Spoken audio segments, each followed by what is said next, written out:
My name is Sari van Poelje. I run two businesses, Team Agility and Intact Academy. Within Team Agility, we help businesses innovate more quickly than their products, and we help businesses transition from crisis into a stable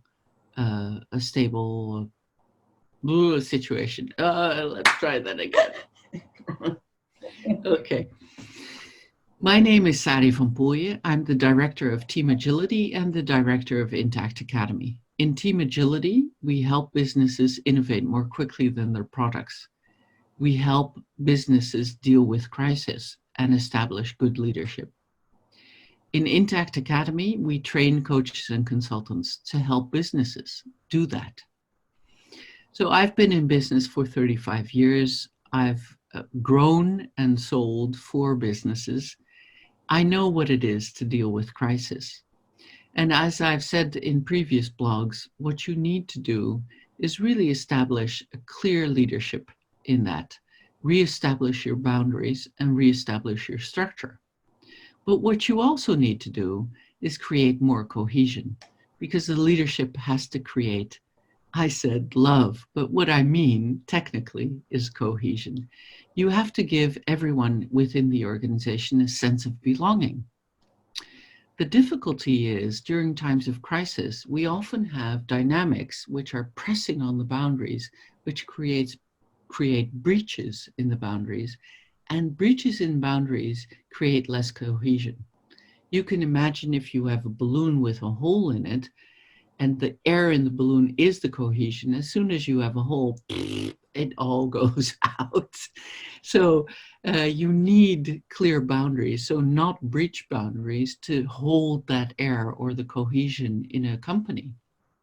So we talked about reestablishing the boundaries in the previous blogs, but now we're going to talk about how to recreate and how to strengthen the cohesion in a company, or a family, or a nation. So what is cohesion really? Well, I always describe it as you've got red dynamics and a green dynamic. So the red dynamics, so the negative ones that press on your boundaries, are called pressure if it's on the major external boundary. It's called agitation if it's breaching the major internal boundary, and it's called intrigue when it presses on the minor internal boundary between the departments. This is just, I'm teaching you the alphabet here, like this is the definition. To deal with these red dynamics, you need a green dynamic, and we call that green dynamic cohesion. And technically, cohesion means the need of the members to preserve the existence of the group. This is the definition that Eric Berne gave in 1966, and I think it's still true. So you've got red ones, which are trying to breach the boundaries and kind of disrupt an organization, and you've got a green dynamic called cohesion, which is really based on the need of the members and the leadership to preserve the group. Now, preserving the group can be at many different levels, and I'm going to talk about that first. So a group can be preserved in terms of its structure.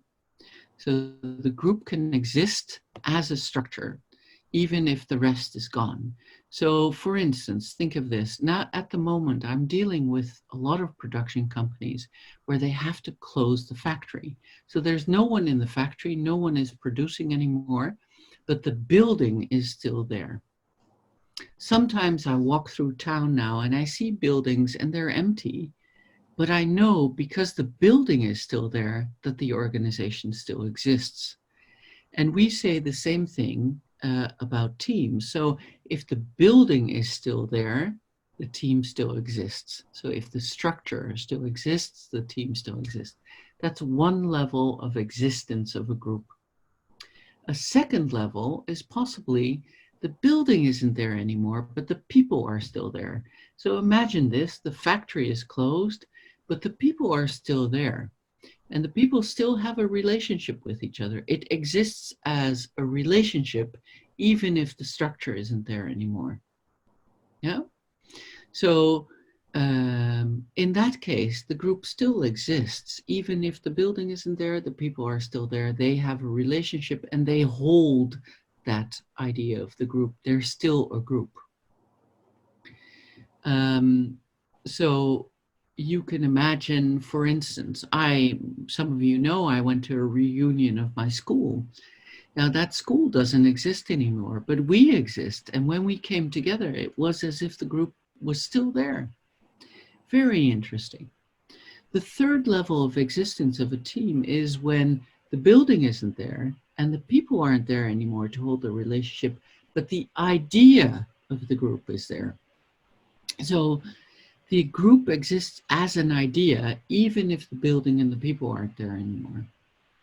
Think, for instance, maybe this is a weird kind of example, but think of Israel. Israel existed as an idea before the people were there and even before the country was established.